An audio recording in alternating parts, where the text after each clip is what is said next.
When I refused to sign a loan for my son-in-law, my daughter said, "Don't expect to stay here long."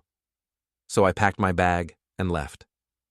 A week later, they begged me to come back. I brought 10 years of receipts. Their faces went white. But let me back up. Let me tell you how I got there.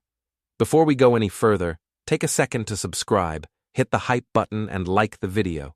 It really helps the channel grow. And tell us in the comments, what would you do in this situation? 1 week earlier, I sat at their dining table, the one I'd helped pay for, eating pot roast that tasted like cardboard. Dorothy, my daughter, sat across from me with that tight smile she'd perfected over the years, the kind that never reached her eyes. Winston, her husband, sat at the head of the table like he owned the place, which technically he did. On paper, anyway. "Dad," Winston said, cutting into his meat with surgical precision, "we've been thinking." I knew what was coming. I'd known for weeks. The signs were all there. The hushed phone calls, the way they looked at each other when I entered a room, the sudden interest in my finances. "Dorothy and I are expanding the business. Real opportunity here. We need capital." I set down my fork. "How much?" $75,000. He said it like he was ordering coffee. "We need you to co-sign. Your credit's solid and the bank." "No." The word landed like a stone in still water. Dorothy's fork clattered against her plate. "Dad," she said, her voice climbing an octave. "This is important. This could set us up for life." I said no. Winston's jaw tightened. "You're living in our house, rent-free. We've been generous." "Generous?" I kept my voice level. My father taught me that. Never raise your voice when you're right. "Generous with what exactly?" Dorothy's face flushed red. She stood up, chair scraping against the hardwood I'd installed myself 3 years ago. "You know what, Dad? Don't expect to stay here long. If you can't help this family, maybe you should think about other arrangements." There it was, the line I'd been waiting for, the line that would change everything. I looked at my daughter, 38 years old, standing there in her designer blouse, gold bracelet catching the light.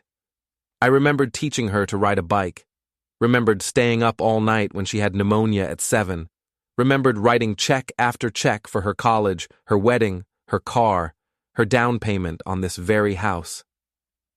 "All right," I said quietly. I stood up, folded my napkin, and walked upstairs to the guest room, the one Martha and I had stayed in during our visits, back when Dorothy still smiled real smiles.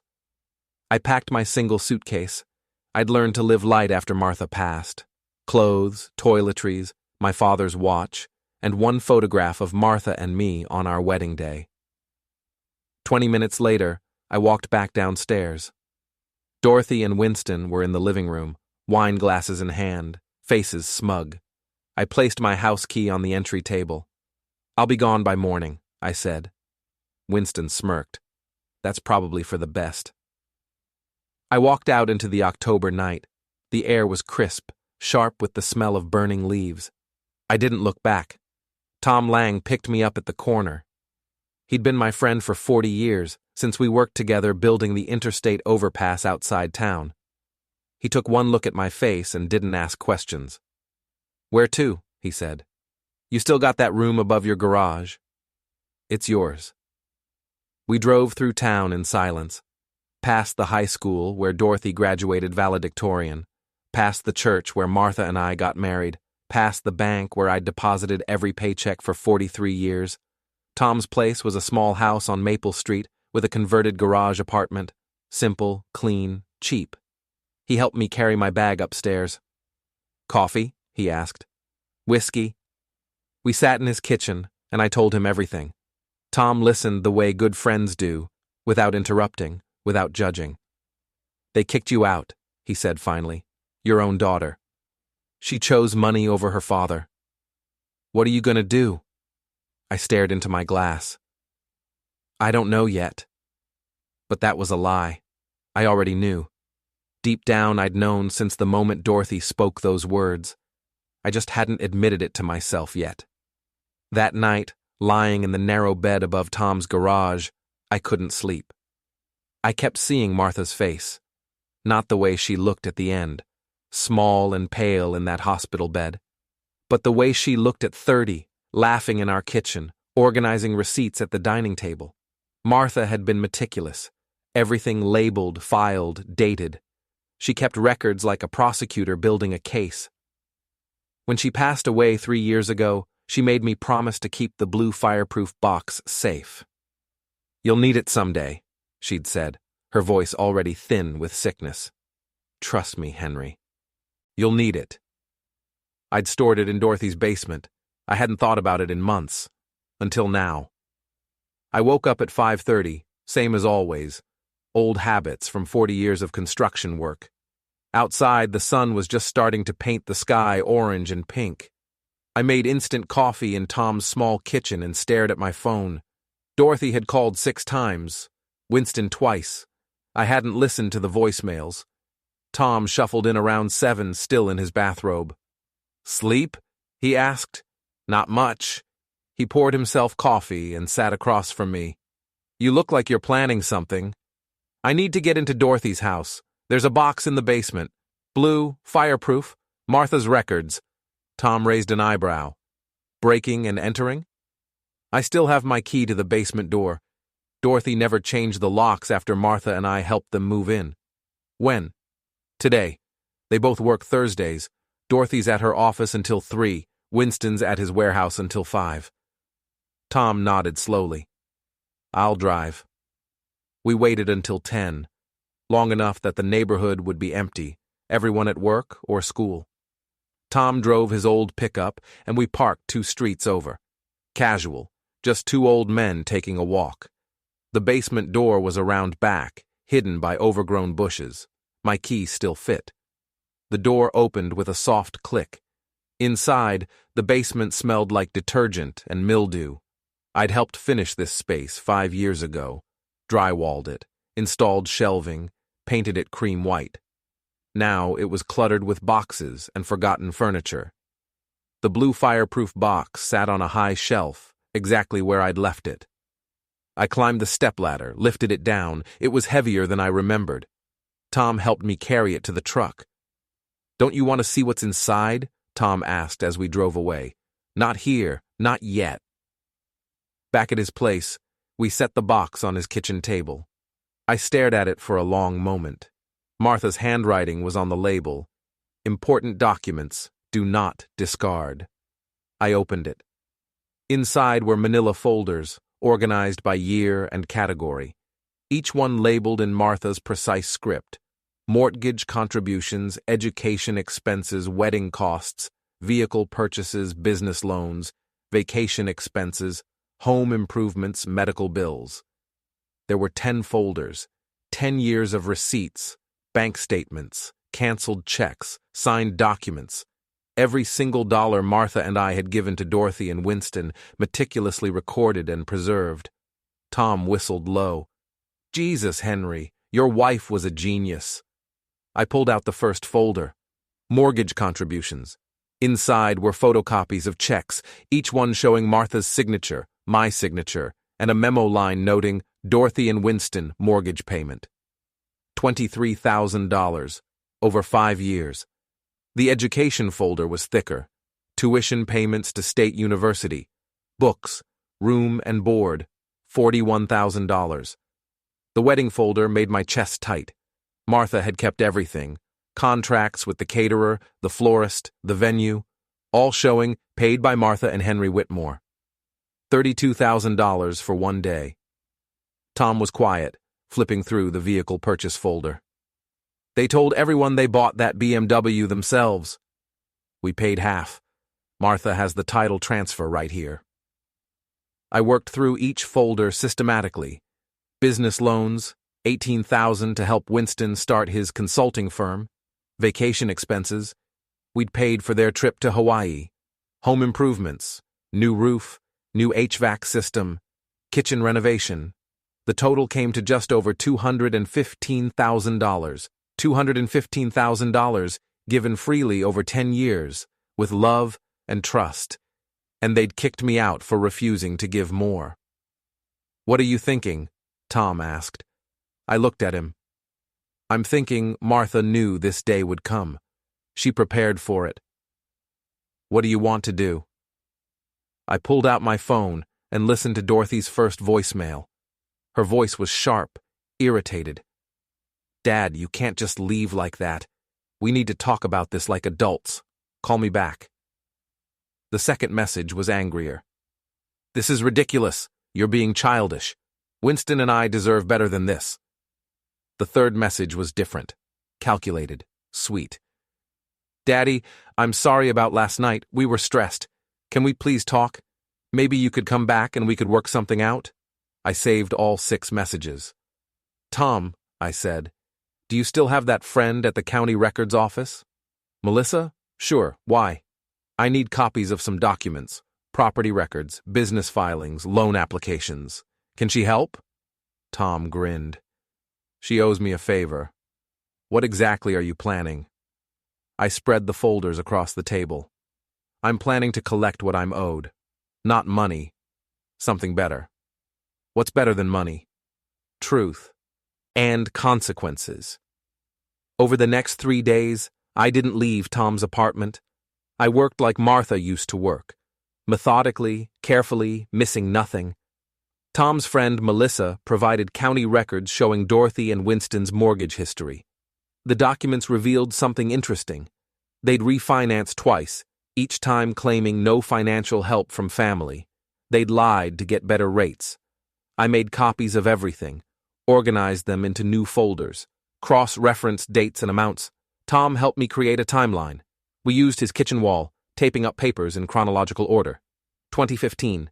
First mortgage payment contribution, $4,200 2015. Dorothy's final year tuition, $18,000 2016. Wedding costs, $32,000 2017. BMW down payment, $8,500 2018. Business startup loan, $18,000 2019. Hawaii vacation, $6,800 2020. Kitchen renovation, $22,000 2021. New roof, $15,000 2022. HVAC system, $12,000 2023. Various contributions, $8,400 each entry had Martha's receipt attached. Each one proved our contribution.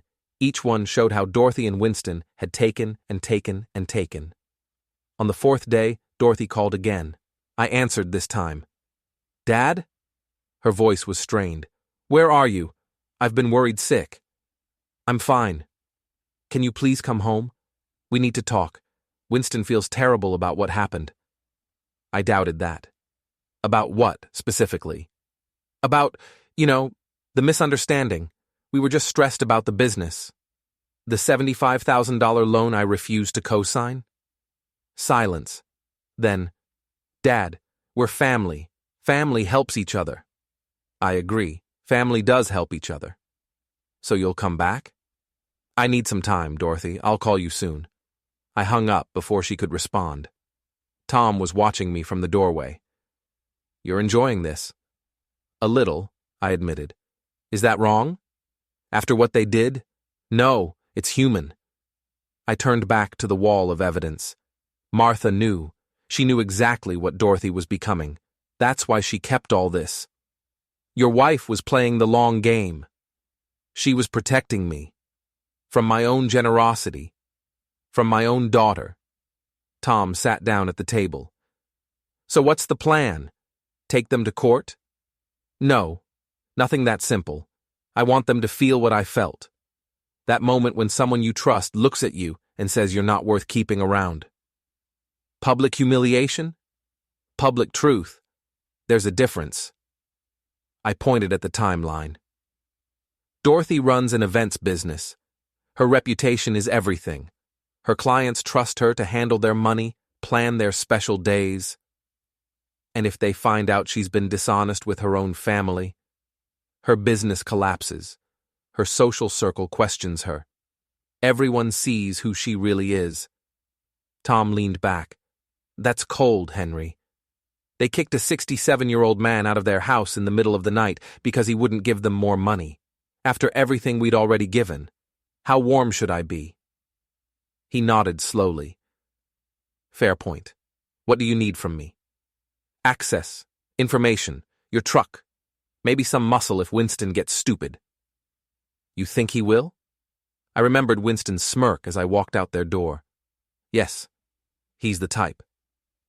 Over the next 2 days, Tom and I made quiet visits around town. We talked to people who knew Dorothy and Winston, casual conversations, friendly check-ins. We learned that Winston's consulting business was mostly smoke and mirrors. He'd landed 2 real clients in 5 years. Everything else was networking events and expensive lunches. We learned that Dorothy's events business was struggling. She'd lost 3 clients in the past year, and rumors suggested money problems. We learned they'd been telling people I was difficult and getting forgetful with age. That last part really upset me. Tom put a hand on my shoulder. Easy. Anger makes mistakes. I'm not angry. I'm focused. But I was lying. I was furious. Cold, calculating fury that sharpened everything to a razor edge. On the 7th day, Dorothy called again. Dad, please, we really need you to come back. Can we have dinner? Friday night? I'll cook your favorite, pot roast. With those little red potatoes? Just the way Mom made it. The fact that she'd invoke Martha's memory made something twist in my chest, but I kept my voice steady. What time? 7. And Dad? I really am sorry, we both are. I'll be there. I hung up and looked at Tom. Friday night. That's when we do it. You sure you're ready? I looked at the wall of evidence. 10 years of Martha's careful documentation. 10 years of proof. 10 years of receipts that told a story Dorothy and Winston thought was safely buried in the past. Martha made me ready. She knew this day would come. What if they don't let you in? What if they change the locks? They won't. Dorothy wants something. They always do when they're nice. Tom stood up. All right, I'm with you. What do we do first? I smiled for the first time in a week. We make some phone calls. Friday morning arrived cold and gray.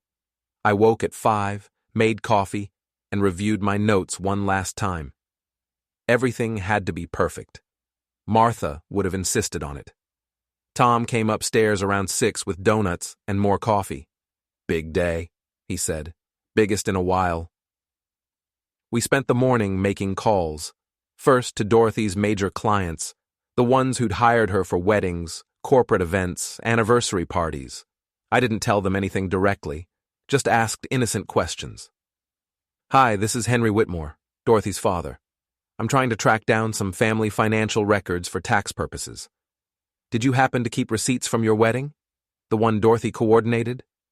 Oh, you did. That's wonderful. Would you mind telling me the total? 35,000? And she told you she'd handle everything personally? Interesting. Thank you so much. One call at a time, I planted seeds of doubt, just enough to make them wonder, make them look closer at their own records. Then we called Winston's few business contacts. Similar approach. Friendly, concerned father trying to understand his son-in-law's business. I'm thinking about investing in Winston's consulting firm. What exactly does he consult on? Marketing strategies? Has he helped your company specifically? Oh, just one meeting? I see. Thank you for your time. By noon, whispers would be starting. By evening, those whispers would be questions. Tom watched me work with something like admiration. You're good at this. 40 years of construction foreman. You learn how to manage information. This is more than management. This is warfare. Quiet warfare, the best kind. At 2 o'clock, we loaded the blue box into Tom's truck. I'd organized everything into presentation folders, the kind lawyers use. Professional, impressive, undeniable. At 3, we drove past Dorothy's house. 2 cars in the driveway, hers and Winston's. Good. They were both home, preparing. We parked at a coffee shop and waited. My phone buzzed. Dorothy. Dad, you're still coming, right? 7 o'clock. I'll be there. Great. And Dad, maybe don't mention the loan thing to Winston. He's still sensitive about it. I'm sure he is. I hung up. Tom raised an eyebrow. She has no idea what's coming. None at all. At 6:30, we drove back. The neighborhood was quiet. Lights on in houses. People home from work, eating dinner, watching TV. Normal Friday night. We parked in front of Dorothy's house. I took a deep breath. "You ready?" Tom asked. "Martha's been preparing me for this for 3 years. I'm ready." We got out. Tom carried the blue box. I carried 2 presentation folders. We walked up the path I'd helped install, past the garden Martha had planted, to the door I'd painted. I rang the bell. Dorothy opened the door with a smile that looked almost genuine. She'd dressed up, nice sweater, makeup perfect, playing the role of loving daughter. "Dad!" She hugged me. I let her. Come in. Oh, Tom's here too?" I asked him to come. "Hope that's all right." "Of course. The more the merrier." Winston appeared from the kitchen, apron on, wine glass in hand. "Henry, good to see you." His handshake was firm, territorial. I squeezed back just as hard. "Dinner's almost ready," Dorothy said. "Why don't we sit in the living room first? I made those little cheese things you like." The living room looked staged. Flowers on the mantel, candles lit, photos strategically displayed, including several of Martha and me with Dorothy as a child. Psychological warfare of their own. We sat. Dorothy poured wine. Winston settled into his armchair, the one I'd bought them for Christmas 2 years ago. "So, Dad," Dorothy began, her voice careful, "we wanted to apologize. Really apologize. We were under a lot of stress with the business, and we took it out on you. That wasn't fair." "It wasn't," I agreed. "We'd like you to move back in. Your room is still ready. We've missed having you here." I sipped my wine. "Have you?" "Of course we have," Winston said. "Your family." "Family," I repeated. "That's an interesting word. What does it mean to you?" Dorothy and Winston exchanged glances. "It means being there for each other," Dorothy said. "Supporting each other, through good times and bad." "Interesting." I set down my wine glass. "Tom, would you bring in the box?" Tom stood and retrieved the blue fireproof box from the hallway. He set it on the coffee table with a heavy thunk. Dorothy's eyes went to it. "What's that?" "This," I said, "is 10 years of family support. Your mother kept very detailed records." The color started draining from Dorothy's face. I opened the box. I pulled out the first folder, thick, neat, organized. Martha's handwriting on the tab, mortgage contributions. "Let's start here," I said. Winston leaned forward. "Henry, what is this? This is the truth, something you both seem to have forgotten." I opened the folder and pulled out the first receipt, a photocopy of a check dated March 2015, made out to First National Bank. Memo line, Dorothy and Winston, mortgage payment. $4,200, I read. The first of many. Dorothy's voice was small. "Dad, we didn't—" "I'm not finished." I laid out the receipts one by one on the coffee table, check after check, month after month, each one showing Martha's precise handwriting, my signature, and the same memo. Over 5 years, your mother and I contributed $23,000 to your mortgage, not loans, contributions. You never mentioned paying us back. We never asked. Winston stood up. We were struggling. You knew that. I did know that, so we helped, because that's what family does. I looked at Dorothy. But when I asked about it last year, remember? When I was doing my taxes, what did you tell me? Her face was pale. You said you'd never needed help with the mortgage. You said you and Winston handled it yourselves. You said I must be misremembering.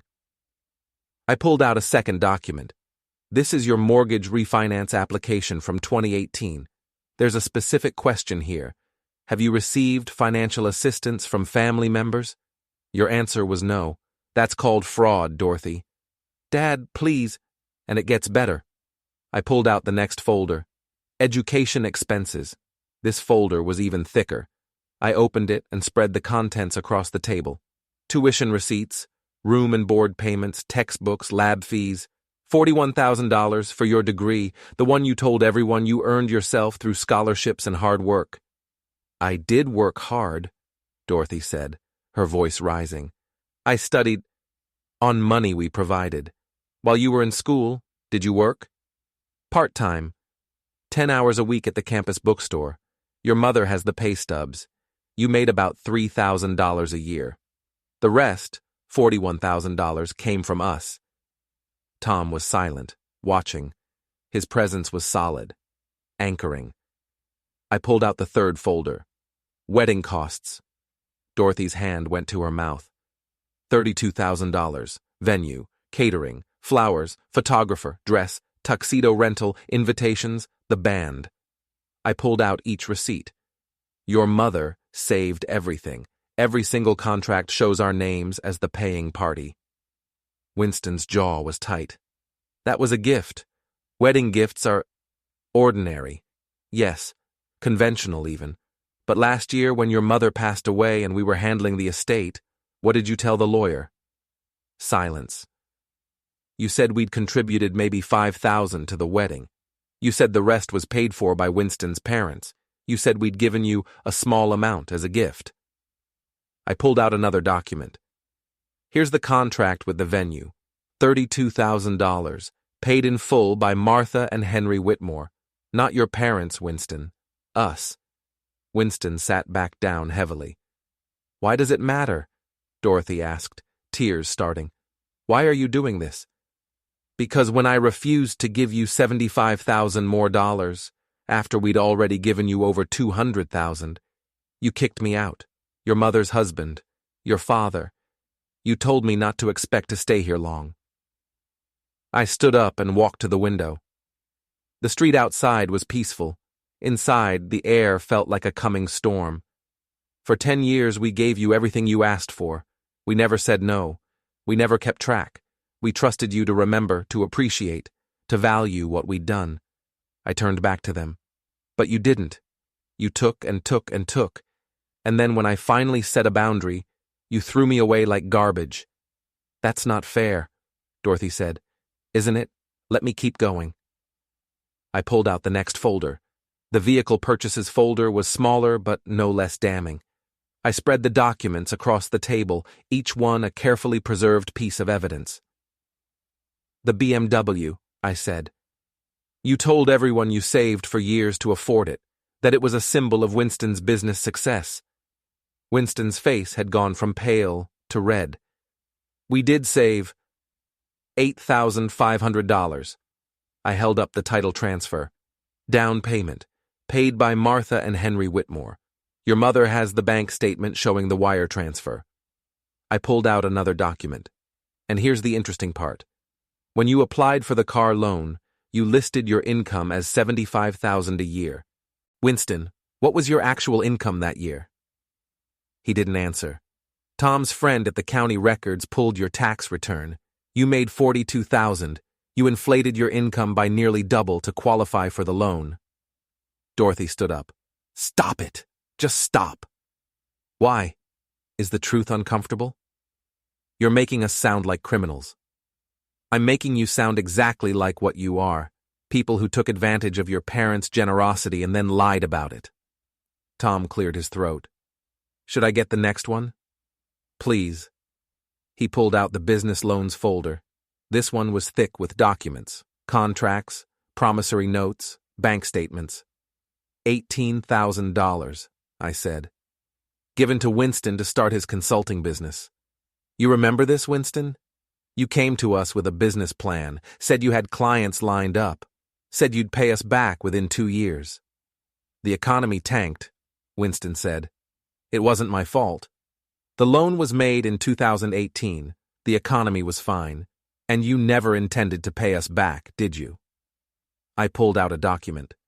This is your business registration, filed 3 months after we gave you the money. Know what's interesting?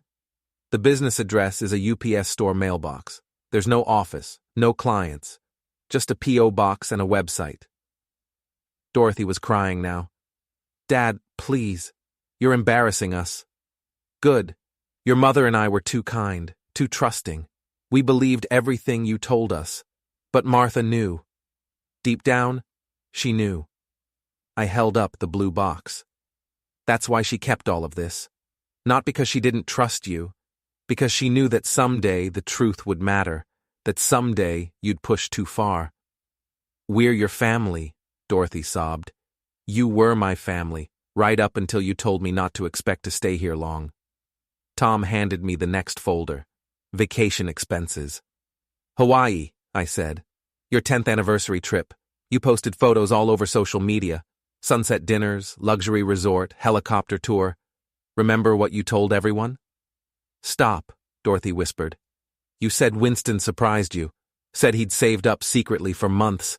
Said it was the most romantic gesture ever. I laid out the credit card statements. $6,800, charged to my credit card. Your mother called it an anniversary present. We were happy to give it to you. Then why are you throwing it in our faces now? Winston demanded. Because you pretended it never happened. Because when people asked how you afforded it, you lied. You took credit for our generosity. I pulled out the next folder. Home improvements. This is where it gets really interesting. $22,000 for the kitchen renovation, $15,000 for the new roof, $12,000 for the HVAC system. I spread out the contractor invoices. Every single one showed payment from Martha and Henry Whitmore. But when you refinanced the house last year, to get that lower interest rate, what did you tell the bank? You said you'd made all these improvements yourself, increased the home value, qualified for a better mortgage based on our money. Dorothy wiped her eyes. You didn't think we'd remember. You didn't think we'd kept records. You thought you could rewrite history. I sat back down, suddenly tired. The weight of 10 years of deception was heavy in the room. $215,000, I said quietly. That's what your mother and I gave you over 10 years. Not in small gifts, not in birthday cards with $50, in major, life-changing contributions. I looked at Dorothy, at my daughter, who I'd loved unconditionally since the moment she was born. And all I asked was that you not force me to co-sign a loan for $75,000 more. I didn't say I'd never help again. I just said no to that particular request, and you kicked me out. What do you want? Dorothy asked. Do you want us to pay you back? We can't. We don't have that kind of money. I know you don't. That's the irony. You're broke, aren't you? Winston's silence was answer enough. The business is failing. You're underwater on the house. The BMW is leased, not owned. The $75,000 loan? You need it to stay afloat. I stood up and walked to the door. I don't want your money, Dorothy. Money isn't the point. Then what is the point? She screamed. The truth, I said. And consequences. I nodded to Tom. He gathered up the folders and the blue box. Wait, Winston said. What are you going to do with those? Nothing yet. But I want you to think about something. Think about every person you've lied to about us. Every time you took credit for our help. Every time you rewrote history to make yourselves look better. I opened the door. Cold air rushed in. I'll be in touch. That night I couldn't sleep. I sat in Tom's kitchen, drinking instant coffee, staring at the blue box. Martha's legacy. Her gift to me from beyond the grave. You knew, I whispered to her memory. You knew they'd do this. Tom came downstairs around 2 a.m. Can't sleep either. Too wired. He poured himself coffee and sat across from me. So what's next? I make some copies. Lots of copies. Of the receipts? Of everything. And then I start distributing them. Carefully, strategically. Tom leaned back. You're really going to do this? They made their choice. Now they live with it. The next morning, Saturday, we went to a print shop across town, made copies of every document, organized them into packages, 12 packages total, each containing selected receipts relevant to specific people. Package 1 went to Dorothy's largest client, a woman named Patricia Chen who'd hired her for 3 major corporate events. The package included the business loan documents and Winston's fake business registration. Package 2 went to the couple who'd hired Dorothy for their wedding. They'd paid $35,000 for her services. The package showed how Dorothy had claimed she'd learned the business from planning her own wedding with her own money. Package 3 went to the bank that held Dorothy and Winston's mortgage. It included all the mortgage contribution receipts and the refinancing documents where they'd claimed no family assistance. We mailed them certified mail. Every package included a cover letter in my handwriting. I am Henry Whitmore, father of Dorothy Winston. I am providing these documents for your information and records. Martha Whitmore, deceased, kept meticulous records of our financial contributions to our daughter and son-in-law. Some of these contributions may be relevant to your business dealings with them. No response is necessary. Simple, factual, devastating.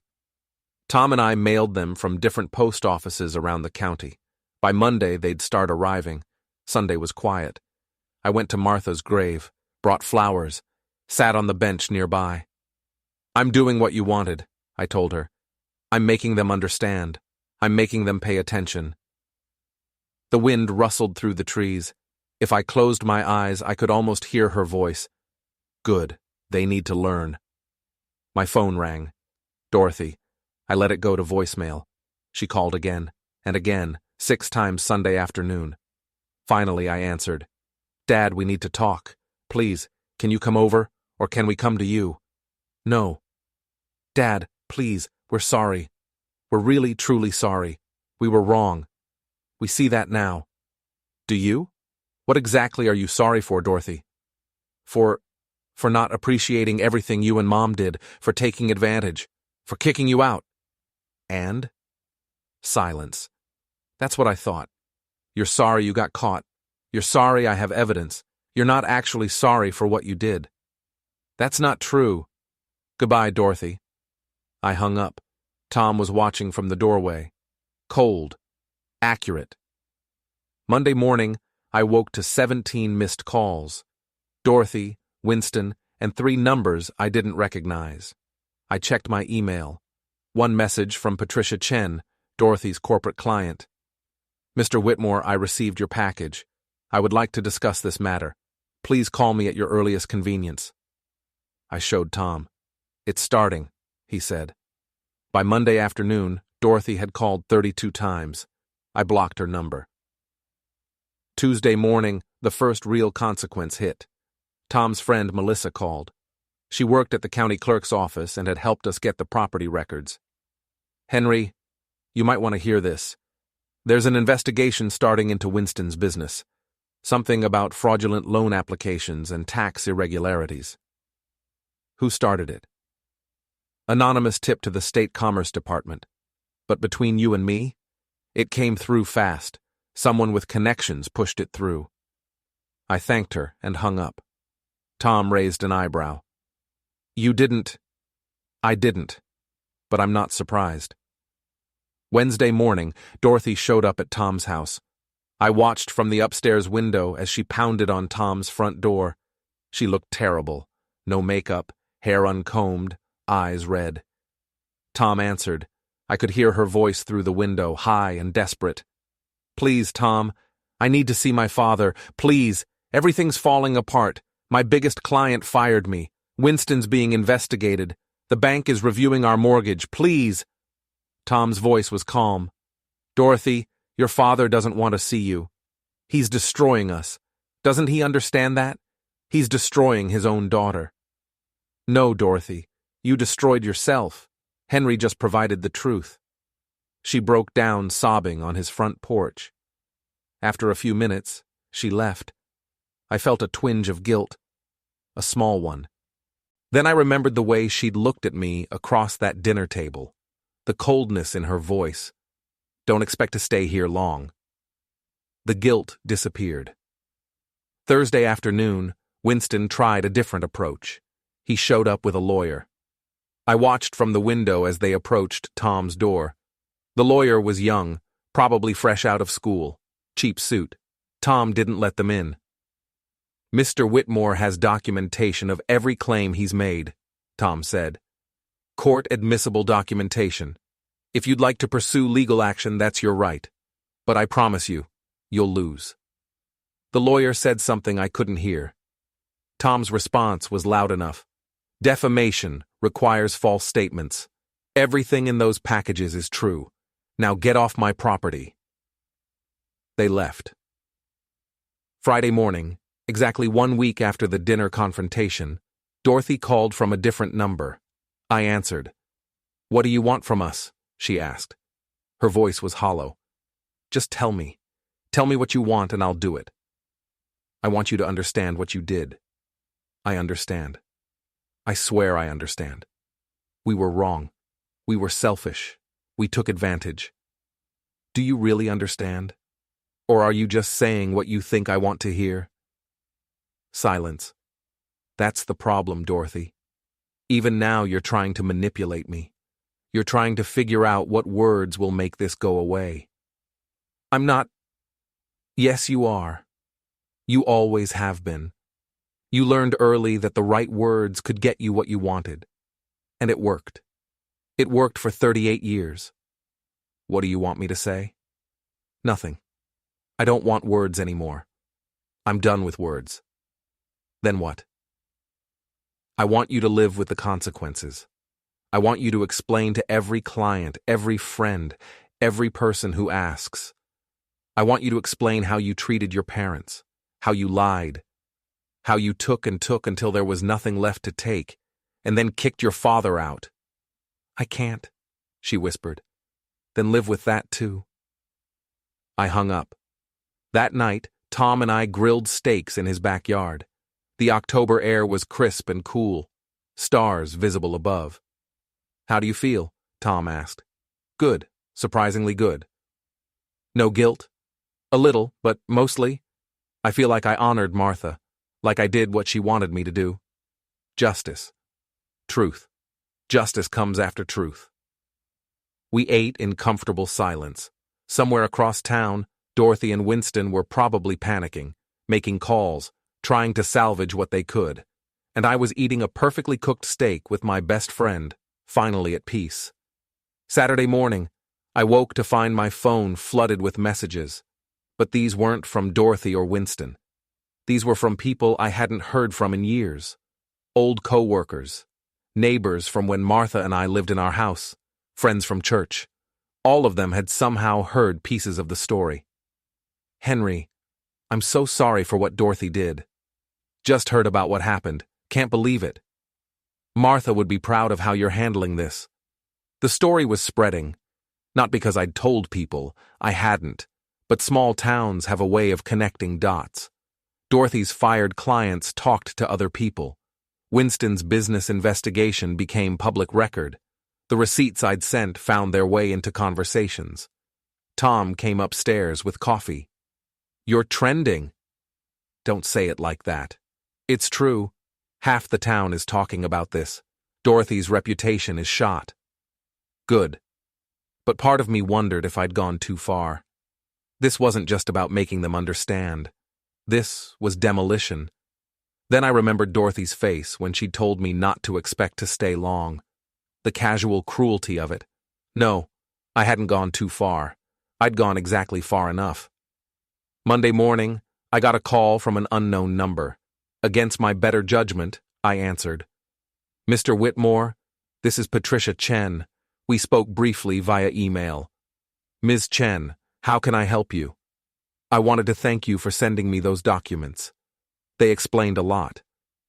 I'm glad they were helpful. I fired Dorothy Winston from my corporate events account, but that's not why I'm calling. I'm calling because I want you to know that I've shared your documentation with several other people in the business community. People who've worked with Dorothy and Winston. My stomach tightened. Why would you do that? Because integrity matters, Mr. Whitmore. In this business, reputation is everything. What your daughter did, lying about her experience, taking credit for resources she didn't provide, that's not acceptable. I appreciate that. There's going to be fallout. I thought you should know. The business community here is small. Word spreads fast. She hung up. Tom looked at me. Well? It's bigger than I thought. People are sharing the documents. Second thoughts? No, they made this bed. They can lie in it. Wednesday afternoon, I got a visitor I wasn't expecting. Winston's mother. Tom answered the door and called up to me. I came downstairs to find an elderly woman in an expensive coat, clutching a designer purse. I'd met her twice, once at the wedding, once at Martha's funeral. Mrs. Reed. Mr. Whitmore, may I come in? I nodded to Tom, who let her in. We sat in his small living room. I won't take much of your time, she said. I just wanted you to know that Winston's father and I had no idea about the extent of your contributions to Dorothy and Winston's life. None whatsoever. I believe you. Winston told us that he and Dorothy were self-sufficient, that they'd built everything themselves. We were proud of them. And now? Her face hardened. Now I understand that my son is a liar and possibly a criminal. The state is investigating his business for fraud. He may face charges. I didn't file those complaints. But you provided the information that led to them. I'm not here to blame you, Mr. Whitmore. I'm here to apologize. As a mother, I'm deeply ashamed of what Winston did to you and your late wife. I felt something loosen in my chest. Thank you. That means more than you know.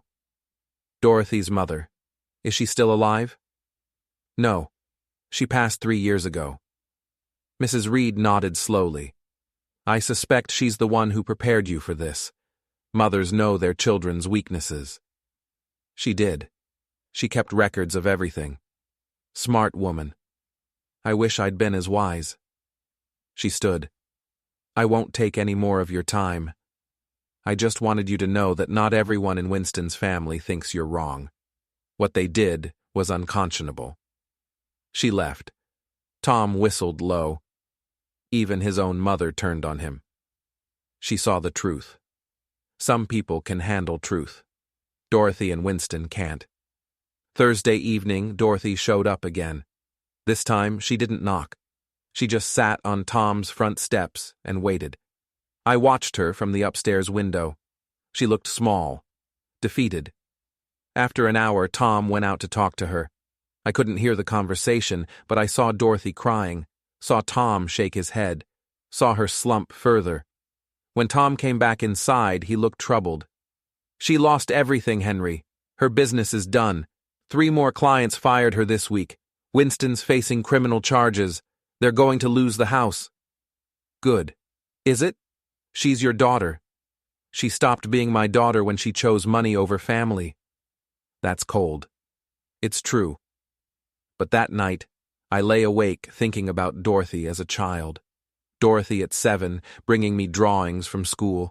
Dorothy at 16, asking for advice about boys. Dorothy at 25, introducing me to Winston with such hope in her eyes. Where had that girl gone? When had she become this stranger who valued money more than her own father? Maybe she'd always been there. Maybe I'd just refused to see it. Martha had seen it. That's why she'd kept the receipts. Friday morning, 2 weeks after the dinner, I received a certified letter. It was from Dorothy and Winston's lawyer. A real lawyer this time, not the cheap kid from before. The letter demanded that I cease and desist from defaming Dorothy and Winston. It threatened legal action if I continued to spread false information. I showed it to Tom. They're bluffing, he said. Everything you shared is documented and true. I know, but they're getting desperate. What are you going to do? I picked up my phone and called Dorothy. She answered on the first ring. Dad? I got your lawyer's letter. Dad, please, we're begging you. We'll do anything. Just stop. Please stop. I haven't talked to anyone, Dorothy. I sent some packages containing factual documents to people who had business relationships with you. That's all. But people are sharing them. Everything's falling apart. Winston might go to jail. We're going to lose everything. You already lost everything. You just didn't realize it until now. What do you mean? You lost your integrity, your honesty, your family. You lost those things the moment you started taking credit for our help and then kicked me out when I set a boundary. We made a mistake. No, mistakes are accidents. What you did was calculated. You used us. You lied about us. And when we weren't useful anymore, you threw us away. I'm sorry, she sobbed. I'm so sorry. I know you are. You're sorry you got caught. You're sorry there are consequences. But you're not sorry for what you actually did. I am. I swear I am. Then prove it. Silence. How? She whispered. Tell the truth. To everyone. Your clients, your friends, your social circle. Tell them exactly what you did. Tell them about the $200,000 we gave you. Tell them about the lies. Tell them everything. I can't. That would destroy what's left of my reputation. Your reputation is already destroyed, Dorothy. The question is whether you have any integrity left to salvage. I hung up. Tom was watching me. You're not going to let this go, are you? Not until they understand. Not until they truly face what they did. And if they don't, then they live with the consequences. That's justice. Sunday night, I made a decision. I'd spent 2 weeks distributing information, letting consequences play out naturally. But it wasn't enough. Dorothy and Winston were suffering, yes. But they still didn't understand. Not really. They thought this was about punishment, about revenge. It wasn't. It was about truth. I called Dorothy Monday morning. I want to have dinner, I said. What? Dinner. You, Winston, Tom, and me, this Friday, 7 o'clock, at your house. Dad, I don't understand. Do you want this to end? Do you want a chance to make this right? Yes, God, yes. Then Friday, 7 o'clock, we're going to have a conversation, a real one. No lawyers, no games, just truth. Okay, we'll be there. I hung up and looked at Tom. You're going back, he said. Why? Because I want them to understand, completely, and the only way to do that is face to face. What are you planning? I smiled. Justice. Martha's justice. The next 4 days, I prepared. Not new documents, I'd already distributed those. This time, I prepared something different. A presentation. A complete timeline of 10 years of deception. Every receipt, every lie, every moment of manipulation organized into a clear, undeniable narrative. Tom helped me assemble it into a bound folder. Professional, irrefutable. This looks like a prosecution case, Tom said. That's because it is. Thursday night, I couldn't sleep. I kept thinking about Martha, about how she'd known this day would come, how she'd spent years preparing for it, keeping every receipt, every document, every proof of what Dorothy and Winston really were. I wish you could see this, I whispered into the darkness. I wish you could see them finally understand. Friday morning arrived cold and clear, perfect October weather. Tom and I loaded the truck, the blue box, the presentation folders, and one more thing, a laptop loaded with scanned copies of every document, just in case. We drove to Dorothy's house at 6:30, early. I wanted to be in control from the beginning. Dorothy answered the door. She looked terrible, thinner, older, exhausted. The past 2 weeks had aged her 5 years. Dad. Her voice was small. Dorothy.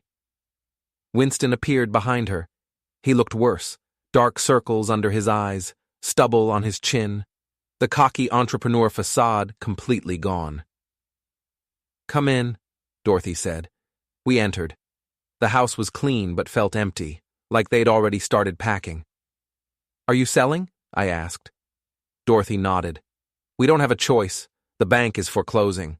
Because of the refinancing fraud? Winston flinched. It wasn't fraud. It was a misunderstanding. No, Winston. It was fraud. You lied on financial documents. That's the definition of fraud. We moved to the dining room.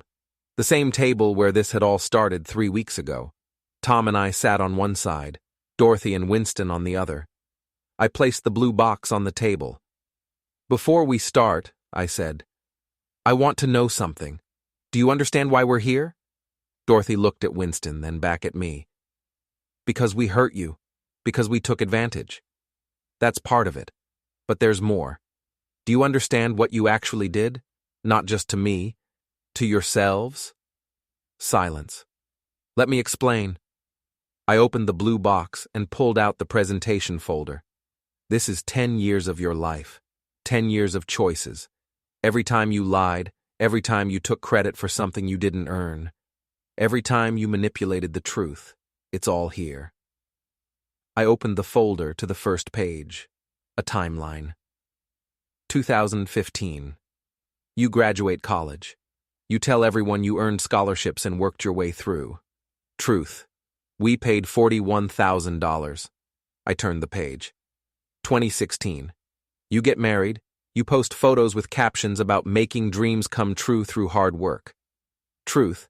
We paid $32,000 for your wedding. Another page. 2017. You buy a BMW. You tell everyone it's a reward for Winston's business success. Truth. We paid the down payment. $8,500. Page after page. Year after year. Each one showing the gap between what they claimed and what was real. Dorothy was crying. I kept going. 2018. Winston starts his business. You tell everyone he's an entrepreneur, a self-made success. Truth. We gave him $18,000 to start a fake company that never had real clients. Winston stood up. Stop. Just stop. Sit down, Winston. No, you've made your point. We get it. We're terrible people. We lied. We used you. You win. Are you happy now? I'm not trying to win, Winston. I'm trying to make you understand what you've lost. We've lost everything. Our house, Dorothy's business, my reputation. What more do you want? I want you to understand that those things don't matter. You lost something much more important. I pulled out a photograph. Martha and Dorothy, when Dorothy was 8 years old. They were in our backyard, planting tomatoes, both smiling. You lost this. You lost the person who would have given you anything, who would have sacrificed anything for you, who kept meticulous records not because she didn't trust you, but because she loved you so much, she wanted to protect you. Dorothy's crying intensified. Your mother knew you had weaknesses. She knew you valued image over substance. She knew you were capable of rewriting history to make yourself look better. But she loved you anyway. She hoped you'd grow out of it. That you'd learn. I closed the folder. But you didn't learn. You got worse. And when her husband, your father, finally set a boundary, you kicked me out. You chose money over family. I'm sorry, Dorothy sobbed. I'm so sorry. I believe you're sorry. But sorry isn't enough. I stood up and pulled out one more folder from the blue box. This one was different, newer. This, I said, is what happens next. I opened the final folder and spread its contents across the table. Not receipts this time. Letters. Dozens of letters, each one addressed to a different person in Dorothy and Winston's life, each one sealed in an envelope with a stamp. Dorothy stared at them. What are these? These are the truth, complete and unfiltered. Each letter goes to someone you've lied to, your remaining clients, your friends, your social circle, everyone who still believes your version of events. I picked up one envelope. This one goes to Sharon Miller. Remember her? Your college roommate, the one you told that you paid for college yourself through scholarships. Another envelope. This goes to the couple who hired you for their wedding last year. The ones you told that you learned event planning by organizing your own wedding with your own money. Another. This goes to every member of your business networking group, the ones Winston told about his self-made success. Dorothy's face went white. You're going to mail those? That depends. On what? On whether you're willing to do it yourself. Right now. Tonight. Winston leaned forward. You want us to tell people we lied? I want you to tell people the truth. There's a difference. The truth is that you had parents who loved you and supported you, who gave you opportunities and resources. That's not shameful, Winston. What's shameful is that you pretended it never happened. I pulled out a blank piece of paper and a pen. Write a letter, one letter, to be posted publicly on your social media. Tell the complete truth, every dollar we gave you, every lie you told, every time you took credit for our help. That will destroy what's left of my business, Dorothy said. Your business is already gone. What you're rebuilding now is your integrity. That's more valuable than any business. People will hate us. Some will. Others will respect your honesty. But either way, you'll be free. Free from the web of lies you've been maintaining for 10 years. Tom spoke for the first time. Or you can refuse. Henry can mail these letters, every single one, and you'll have no control over the narrative. The choice is yours. Silence filled the room. I could hear the clock ticking on the wall, the refrigerator humming in the kitchen. My own heartbeat. Dorothy looked at Winston. Winston looked at the table. How do we know you won't mail them anyway? Winston asked. How do we know this isn't just another trap? Because unlike you, I keep my word. You write the letter, post it publicly, and I'll give you every copy of every document in this box. You'll have the only evidence. You can destroy it if you want. Why would you do that? Because this isn't about revenge. It's about truth. If you tell the truth, there's no need for me to do it. Dorothy picked up the pen with shaking hands. What do I say? You say what happened. Exactly what happened. No excuses, no justifications, just facts. She stared at the blank paper for a long moment. Then she started writing. It took her 40 minutes. She wrote, crossed out, rewrote, cried, started over. Finally, she slid the paper across the table to me. I read it. It was short, direct, honest. I want to apologize to everyone who knows me. For 10 years, I've been living a lie. My husband and I have taken credit for achievements and successes that weren't entirely our own. My parents, my late mother Martha, and my father Henry, contributed over $200,000 to our life. They paid for my education, our wedding, our home improvements, business expenses, and more. We told people we'd done it all ourselves. We lied. We took their generosity and erased it from our story. When my father finally set a boundary and refused to give us more money, I kicked him out of our home. I said cruel things. I valued money over family. I was wrong. I'm not asking for forgiveness. I'm just asking for the chance to start living honestly. I'm deeply sorry to everyone we've deceived, but especially to my father.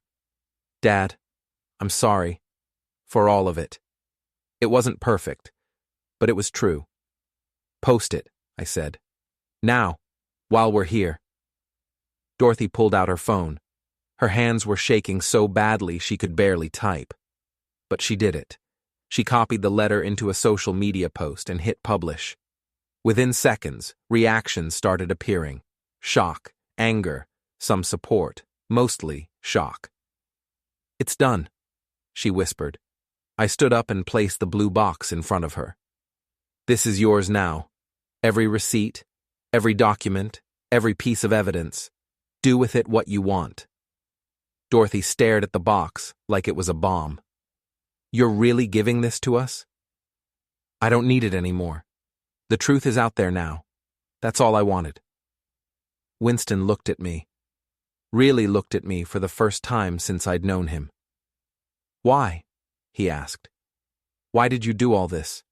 Was it really just about teaching us a lesson?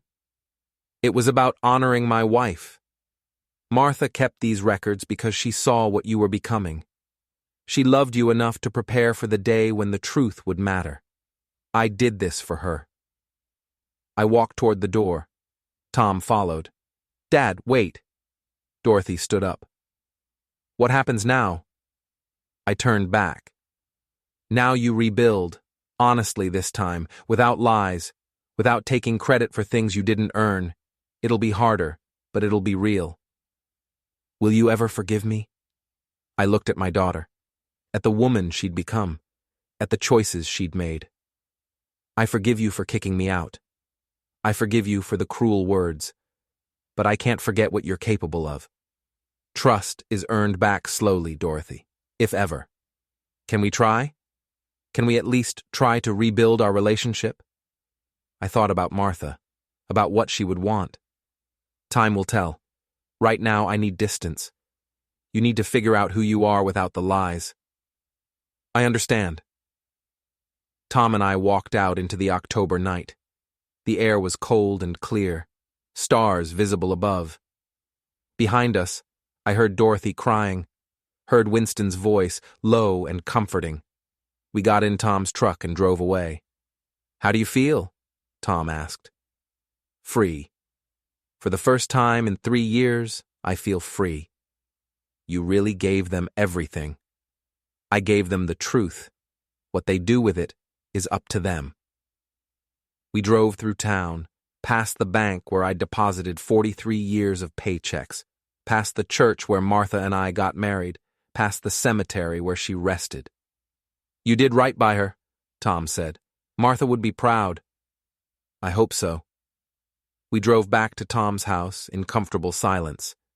I carried nothing but the single photograph, Martha and Dorothy in the backyard, planting tomatoes. That was the memory I wanted to keep, the good one, before everything got complicated. Inside, Tom poured whiskey. We sat in his kitchen. So what now? He asked. Now I live my life, simply, honestly, the way Martha and I always did. You're not going back to them? No, they need to stand on their own, and I need to remember that I'm more than just someone's father. I'm Henry Whitmore.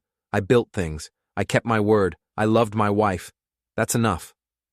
Tom raised his glass, to Martha, and to truth. To Martha. We drank. My phone buzzed. A text from an unknown number. Mr. Whitmore, this is Patricia Chen. I saw Dorothy's post.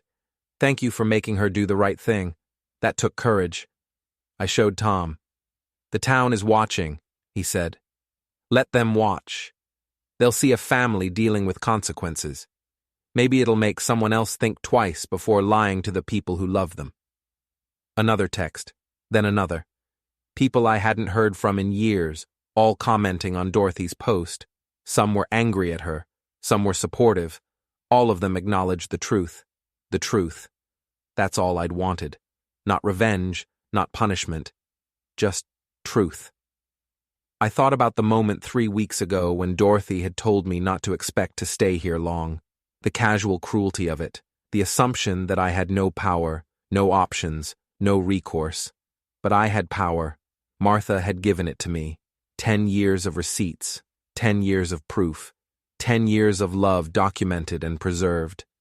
When I refused to sign a loan for my son-in-law, my daughter said, "Don't expect to stay here long."